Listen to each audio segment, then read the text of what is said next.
لڑکی یہی ہے، میں آپ کو نیلم کا خط دکھاتا ہوں جس میں اس نے لکھا ہے کہ وہ خالی گھر میں جا رہی ہے۔ اوے بھولے بادشاہ، تمہاری بہو تمہیں چمکا دے گئی۔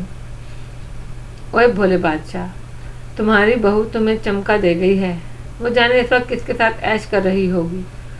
معصوم علی شاہ بولا، آخر کو اپنے پھکڑ پن پر اتر ہی آیا وہ۔ ایسا نہ کہیں جی، نیلم بہت ہی معصوم لڑکی ہے، بابر علی نے احتجاج کیا۔ اوے بالکل میری طرح۔ معصوم علی شاہ نے اپنے چہرے پر ہاتھ پھیرا۔ اوے میرے باپ نے میرا نام معصوم رکھا ضرور ہے، مگر میں تمہیں کہیں سے معصوم نظر آتا ہوں؟ نادر حسین نے سپاہیوں کو حکم دیا کہ وہ گھر چھان ماریں، گھر کی چھت پچھواڑا دیکھیں، اگر گھر میں لڑکی کہیں موجود ہو تو آ کر اطلاع دیں۔ 5 منٹ میں سپاہیوں نے پورا گھر چھان مارا، لیکن انہیں انسان کی بچی تو دور کی بات، وہاں چڑیا کا بچہ بھی دکھائی نہ دیا۔ اب بولو جی۔ معصوم علی شاہ نے بابر کو تیز نگاہوں سے گھورا۔ اس سے پہلے کہ بابر علی کچھ بولتا، نادر حسین نے اس سے پوچھا، وہ آپ نے ایک موم بتی کا ذکر کیا تھا جسے کوئی نہیں بجھا سکتا، وہ پگھلتی بھی نہیں، وہ موم بتی کہاں ہے؟ وہ میرے بیٹے اکبر کے بیڈ روم میں تھی، ذرا دکھاؤ تو۔ معصوم نے اس طرح کہا جیسے کہہ رہا ہو، اوے کیوں جھوٹ بول رہا ہے؟ بابر علی نے فوراً نیلم کے بیڈ روم کا رخ کیا۔ گھر کا ایک ایک دروازہ کھلا تھا، لیکن بند تھا تو بیڈ روم۔ سپاہیوں نے بھی اس دروازے کو بند ہی پایا تھا۔ بابر علی نے جب اس دروازے کا ہینڈل گھمانا چاہا تو وہ نہیں کھلا۔ کیسے بند ہو گیا؟ سپاہیوں نے کہا، یہ دروازہ شروع سے ہی بند ہے۔ نادر حسین کو خیال آیا، گل خان اور کلو نے بھی اپنے بیان میں ایک کمرے کے دروازے کو بند پایا تھا۔ آپ کے خیال کے مطابق اسے کھلا ہونا چاہیے تھا۔ ہاں، بابر علی سوچتا ہوا بولا۔ وہ کیوں؟ نادر حسین نے سوال کیا۔ وہ اس لیے کہ جب اس گھر کے دروازوں کو تالا لگانے کی کوشش کی گئی تو کسی بھی دروازے پہ تالا نہیں تھا۔ وہ موم بتی اسی کمرے میں ہے، بابر علی نے جواب دیا۔ اچھا، ذرا ادھر ہٹے، نادر حسین نے بابر علی سے کہا۔ بابر علی کے دروازے سے ہٹنے کے بعد وہ آگے آیا اور ہینڈل کو گھمایا، پھر دروازے پر دباؤ ڈال کر دیکھا، پھر اسے معنی خیر انداز میں گردن ہلائی۔ شاہ جی، تالا بند نہیں ہے، اندر سے کنڈی ہے، نادر حسین نے کہا۔ اوے اندر کون ہو سکتا ہے؟ معصوم علی شاہ نے سوال کیا۔ نیلم ہوگی، بابر نے کہا۔ اچھا، پھر اینو اج مارو۔ جی، بابر کی سمجھ میں بات نہ آئی۔ شاہ جی کہہ رہے ہیں اسے آواز دے کر باہر بلائیں۔ نادر حسین نے صاف بات کی۔ اچھا، بابر علی نے زور سے کہا، نیلم کیا تم اندر ہو؟ نیلم باہر آؤ، میری آواز آ رہی ہے، میرے پاس پولیس ہے۔ لیکن اندر سے کوئی جواب نہ آیا۔ تب معصوم علی شاہ کی شامت آئی، اس نے تالے کے سوراخ سے اندر جھانکنے کی کوشش کی۔ جیسے ہی اس نے سوراخ سے آنکھ لگائی، ویسے ہی کسی نے اس کی آنکھ میں تیز تار کی نوکیلی چیز گھسیڑ دی۔ معصوم علی شاہ ایک جھٹکے سے پیچھے ہٹا، اس کا ایک ہاتھ آنکھ پر رکھا ہوا تھا اور چہرے پر شدید تکلیف کے آثار تھے۔ شاہ جی کیا ہوا؟ نادر حسین نے اس کا ہاتھ آنکھ سے ہٹایا تو دیکھا آنکھ سے خون بہہ رہا ہے۔ شاہ جی، آپ فوراً ہسپتال پہنچے، آپ کی آنکھ سے خون بہہ رہا ہے، یہ شدید زخمی ہے، نادر حسین نے فکر مندی سے کہا، اور پھر ایک سپاہی کو اشارہ کیا، تم شاہ جی کو فوراً ہسپتال لے جاؤ۔ پولیس وین میں معصوم علی شاہ نے ہسپتال کا رخ کیا۔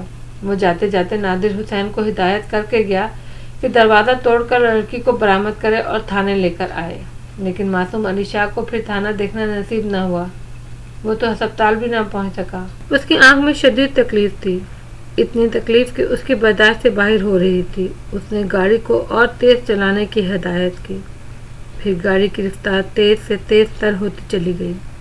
ایک موڑ پر اس کی ٹکر ایک سامان لدے ٹرک سے ہو گئی۔ ٹکر اتنی شدید تھی کہ پولیس وین قلعہ بازیاں کھا کر دور جا گری اور اس میں فوراً ہی آگ لگ گئی۔ اس آگ کے بجھنے تک معصوم علی کا زندگی کا چراغ بھی بجھ گیا۔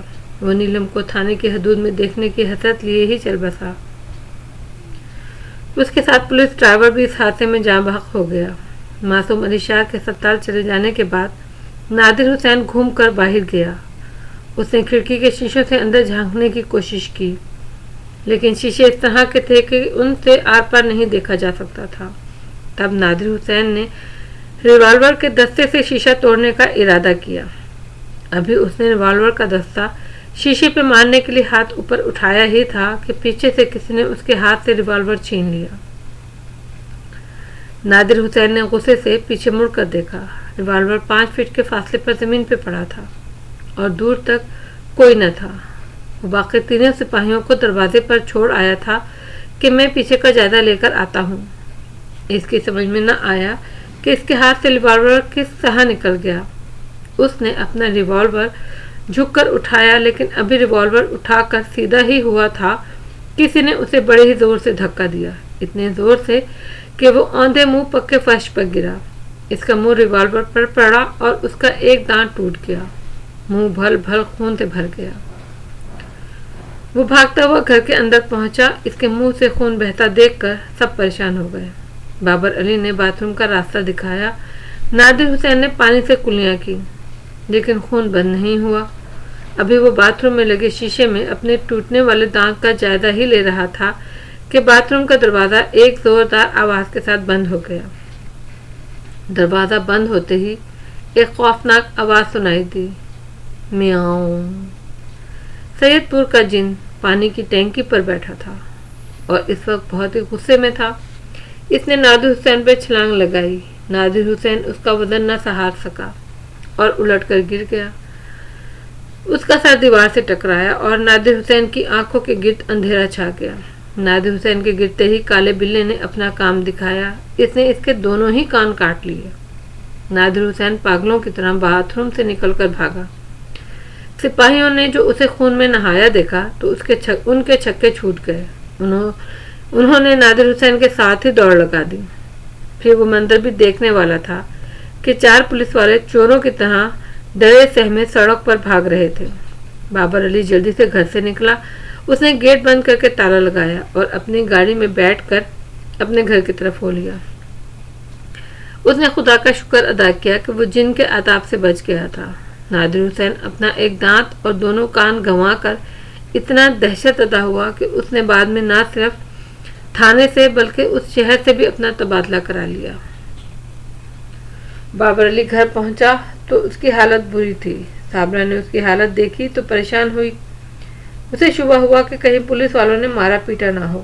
اس نے بڑی فکر مندی سے بابر علی کا جائزہ لیا اور پوچھا، خیریت تو ہے؟ صابرہ، بس مت پوچھو، آج کیا ہوا؟ پھر جب اس نے گل خان اور کلو پنواڑی، معصوم علی شاہ اور نادر حسین پہ گزرنے والے قیامت کا ذکر کیا تو صابرہ کانپ کر رہ گئی۔ بے اختیار اس کا ہاتھ اپنے سر کے پیچھے کے حصے پر چلا گیا۔ سید پور کے جن نے اس کی چوٹی جلا دی تھی۔ سر کے پیچھے ایک چاند سا بنا ہوا تھا۔ کھال ایک دم چکنی ہو گئی تھی، وہاں اب تک کوئی بال نہیں اگا تھا۔ صابرہ کو سب یاد آ گیا جو اس پر گزرا تھا۔ سید پور کے جن نے اسے ایک عذاب میں مبتلا کر دیا تھا، اس پر قیامت توڑی تھی۔ نتیجے میں صابرہ کو کہنا ہی پڑا تھا کہ ہاں، میں تمہارے ہونے کا اقرار کرتی ہوں۔ ہو تم ہو۔ یہ وہ صابرہ تھی جو جن بھوتوں کا مذاق اڑایا کرتی تھی، ان کے وجود سے منکر تھی، جو خاندان بھر میں نڈر مشہور تھی۔ اب اس نڈر بیگم کا یہ حال تھا کہ پتا بھی کھڑکھڑاتا تو سہم جاتی۔ اس وقت بھی اس نے بابر علی کی زبانی پولیس کی درگت کا حال سنا تو کپ کپا اٹھی۔ ایک طرف خوشی بھی ہوئی کہ بابر علی وہاں سے صاف بچ کر آ گیا۔ چائے وغیرہ پینے کے بعد بابر علی کی حالت ذرا سنبھلی تو اس نے اکبر کے بارے میں پوچھا۔ اکبر ابھی تک نہیں آیا، کیا کہہ کر گیا تھا؟ اس کا ایک دوست ہے طارق، وہ اس کے پاس گیا ہے، پھر وہ دونوں مل کر ملیر جائیں گے۔ وہاں طارق کا کوئی دوست رہتا ہے، پھر وہ وہاں املی والے بابا کا پتہ معلوم کریں گے۔ وہ کہہ کر گیا تھا دوپہر تک آ جائے گا، ابھی تک تو آیا نہیں۔ اس وقت 1 بج رہا ہے، صابرہ نے تفصیل سے بیان دیا۔ اب وہ گیا ہے تو ضرور کچھ نہ کچھ کر کے ہی آئے گا۔ بابر علی نے کہا، بھائی مجھے تو بڑا ہی ڈر لگ رہا ہے، جن کی آج کی کارروائی سن کر کہیں وہ ہمارے بیٹے کو کوئی نقصان نہ پہنچا دے۔ صابرہ نے خوفزدہ ہو کر کہا، پریشانی تو مجھے بھی ہے، لیکن اس طرح ڈر کر بیٹھ جانے سے کیا ہوگا؟ میں نے اسے کتنی بار کہا ہے اس مسئلے سے جان چھڑا لے، مگر وہ سنتا ہی نہیں۔ وہ کس طرح صابرہ بیگم؟ ارے نیلم کو طلاق دے کر؟ وہ کون سا میری بہن کی سکتی ہے؟ اگر ہوتی بھی تو میرے بیٹے کی جان سے زیادہ تھوڑی عزیز ہے، لیکن وہ تو اس پر ایسا عاشق ہوا ہے کہ کسی طرح مانتا ہی نہیں۔ کہیں خدا نہ خواستہ